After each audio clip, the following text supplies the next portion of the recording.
Bonjour tout le monde. Hop, allez, une petite vidéo pour illustrer le projet. Un petit cube, voilà, indicateur d'eau à mettre dans la salle de bain. Donc au bout, j'ai voulu volontairement de bip bref pour s'assurer que le buzzer fonctionne bien. On s'amuse pas à le débrancher tout le temps, mais ça permet de faire un autotest. La petite animation qui dure 15 secondes. De la LED qui clignote en bleu. Voilà. Bleu parce que c'est de l'eau, c'est une salle de bain. À l'issue, voilà, tant il reste affiché bleu fixe, tant qu'il n'a pas réussi à se connecter à Home Assistant.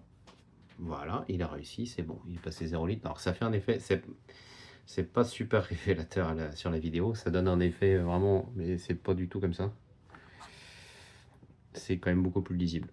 Sur la vidéo, ça pète les yeux, mais voilà. Donc on est bien au niveau de Home Assistant, mon compteur, je l'ai remis à 0 pour la vidéo.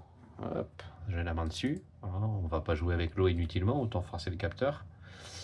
Je peux donner, si je fais 10 litres, il va passer donc, hop, on va le voir là-haut, 10 litres, il va faire un bip. Voilà, ça correspond pour l'alerte. Je l'ai paramétré comme ça, à 10. J'ai paramétré 2 bips à 15, ce qui fait que ça évite d'avoir à scruter le compteur pendant la douche. Là, je vais le passer à 15. Voilà, on entend 2 bips. Je vais le passer à 20. Et là, on va entendre 3 bips. Bref. Voilà. Et là, on passe en orange parce que ça commence à devenir important. 22, 23 litres, ça reste encore en orange. Et voilà. Non, c'était 22, je vous dis des bêtises.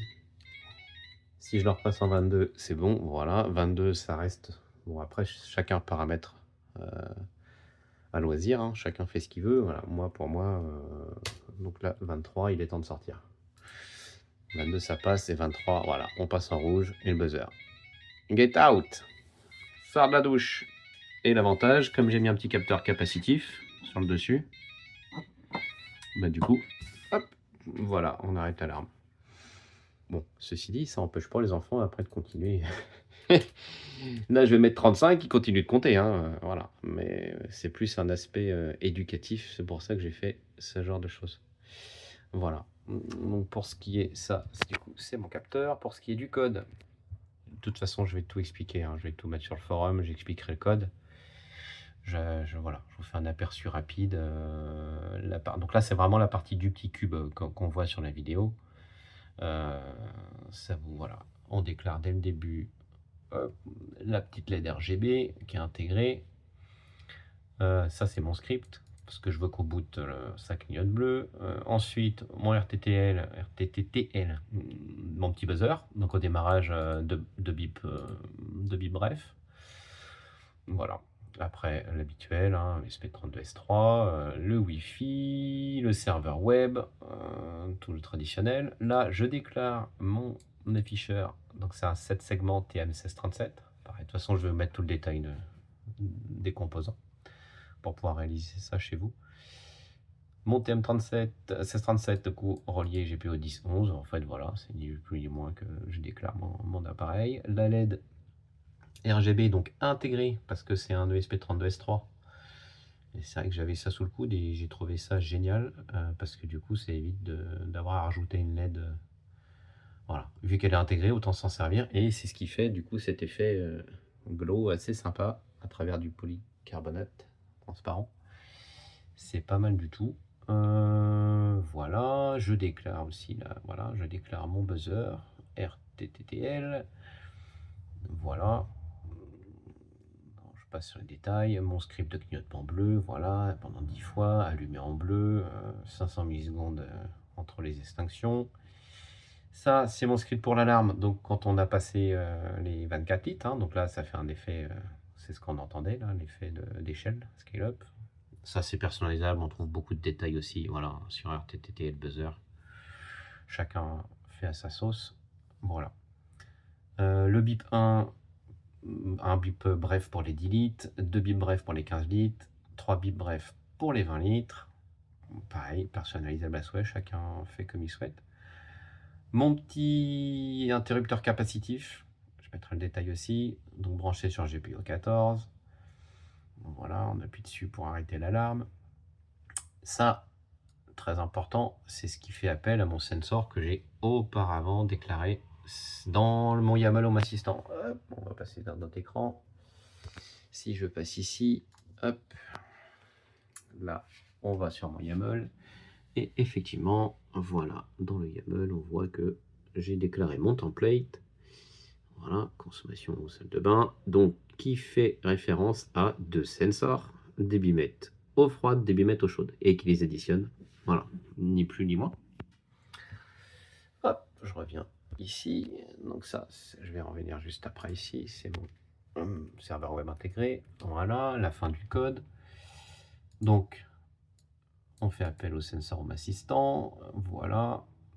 Et là, après, c'est le programme à part entière qui dit hop, que on est en bleu par défaut. Si on attend, voilà, tant qu'on n'a pas de mesure, on est affiché en bleu. Voilà, il se connecte. Donc, comme j'ai dit tout à l'heure, 1 bip pour 10, 2 bip pour 15, 3 bip pour 20 litres. Voilà. Et du coup, voilà, là c'est ma LED. Donc tout ce qui est en dessous de 15 litres, ma LED passe au vert. Quand je suis entre 15 et 22, ma LED passe en orange. Et au-delà de 22, on est en rouge. Et on fait sonner l'alarme. Voilà, voilà. Et puis, bah, ça c'est parfait. Donc ça c'est bon. Ça c'est tout ce qui gère. C'est mon petit cube. Là, c'est mon débitmètre. J'ai pas mis de code, mais c'est pas trop grave. Voilà. Alors le débitmètre, ouais, je l'ai étalonné, donc ça va être beaucoup plus pratique pour vous, parce que j'ai fait ce qu'il faut. Et là, ça c'est très important d'avoir un petit bouton reset, surtout au début quand on fait l'étalonnage, quand on est vraiment, voilà, dans les réglages précis, qu'on puisse avoir un bouton pour remettre à zéro rapidement, c'est très pratique. Voilà, je m'en suis servi pas mal pour l'étalonnage. Et du coup, si on va sur le code de mes débitmètres qui se trouve ici, hop, edit. Donc pareil, hein, je passe brièvement dessus, mais je rentrerai en détail sur le forum. Donc la même chose, le MQTT, les credentials. Là, on a, donc bah, je déclare mes deux globals, eau froide, eau chaude. Voilà, et voilà. Et là, du coup, c'est les petits capteurs. Donc pas deux, un pour l'eau chaude, un pour l'eau froide. Ils sont étalonnés juste comme il faut pour mes réglages à moi, hein, ça c'est fait main. Il a fallu plusieurs fois, je me suis aidé d'un seau de 5 litres, vraiment gradué avec précision. Ça a permis, voilà, de faire mon étalonnage et mes réglages. Donc c'est voilà, c'est corrigé, étalonné avec ce coefficient multiplicateur qui correspond, donc ils sont vraiment étalonnés de la même façon d'usine, puisque hein, j'en ai deux, un eau chaude, un eau froide, et c'est exactement le même coefficient de correction pour tomber bien. Ce qui me gênait avec ces petites turbines, c'est qu'il y a une tolérance de 10%. Ça me chagrinait parce que 10% c'est énorme. Si une erreur de 10 litres pour 100 litres, enfin, et puis je voulais pas passer sur de l'industriel. Donc finalement, ma foi, ça vaut 3 euros chaque, mais voilà, mais bien réglé, bien étalonné, corrigé comme il faut, c'est parfait. Et donc là, ouais, quand je mets 5 litres d'eau, j'arrive à mon trait de graduation et lui, il me dit 5 litres 0,6. Donc on peut difficilement faire plus précis. Là, du coup, bah, c'est le deuxième. Voilà. Et donc j'ai fait en sorte que ça mesure tout pour éviter de solliciter trop le SP toutes les secondes. Toutes les 5 secondes, c'est amplement suffisant. De toute façon, on n'a pas un débit d'eau industriel à la maison. Hein. Voilà. Une mesure toutes les 5 secondes, c'est amplement suffisant. Voilà. Et comme ça, bah, tout ça, ça fonctionne bien.